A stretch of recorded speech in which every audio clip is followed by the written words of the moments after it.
You're watching Inside Canyonlands.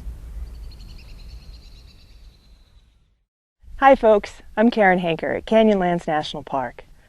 Canyonlands can seem like a desolate place. With hundreds of square miles of bare rock and no buildings in sight, you could walk 50 yards from your car and feel like you're standing where no human has ever stood. Chances are, you'd be wrong. Humans have visited the Canyonlands area for over 10,000 years. Some of the first people here were nomadic groups of hunter-gatherers that roamed the southwest from 8,000 BC to about 2,000 years ago. They gathered wild plants and hunted game, rarely stayed in one place for very long. To our knowledge, they didn't build permanent homes or grow crops, so they left very few artifacts behind. However, they did create some fascinating rock art, and some of the best examples are right here in Horseshoe Canyon. Archaeologists call this the Barrier Canyon style of rock art.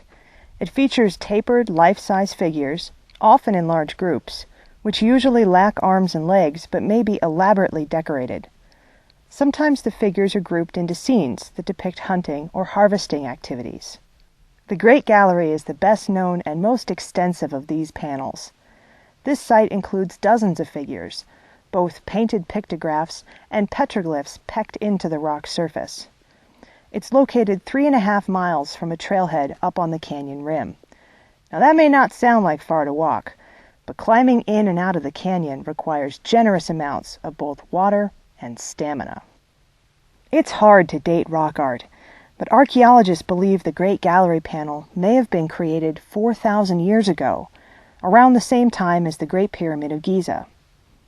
Other evidence of the hunter-gatherer culture that lived here, including clay and split twig figurines found nearby, is more like 8,000 years old. That's as old as the first rice farmed in China, and over 5,000 years before the Roman Empire. In truth, archaeologists know very little about these people, including what may have inspired them to create such amazing art. It's possible their reasons were no different from modern artists, which means any number of economic, social, or personal issues may have ignited their creative fires. We can only imagine, which is half the fun of looking at them.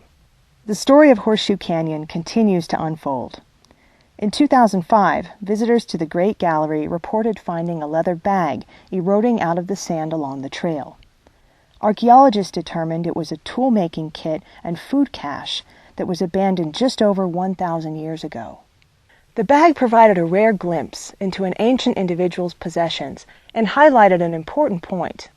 In addition to protecting the natural resources, Canyonlands preserves a rich cultural heritage. So when you visit rock art or other archaeological sites, imagine you're in a giant outdoor museum and follow these simple rules. First, don't climb on walls or walk through structures. You don't want to accidentally destroy something that has lasted for centuries. Second, don't touch rock art or add to it with your own markings. Past visitors may not have known how to preserve these sites like we do, but please don't follow their example. And finally, leave artifacts where you find them. Their location and position provide vital information about when people occupied an area and how they lived. If you find something you think is significant, leave it there and report it to a park ranger. With appropriate care, future visitors can appreciate these ancient art galleries just as we do today. I'm Karen Henker. Thanks for joining me on Inside Canyonlands.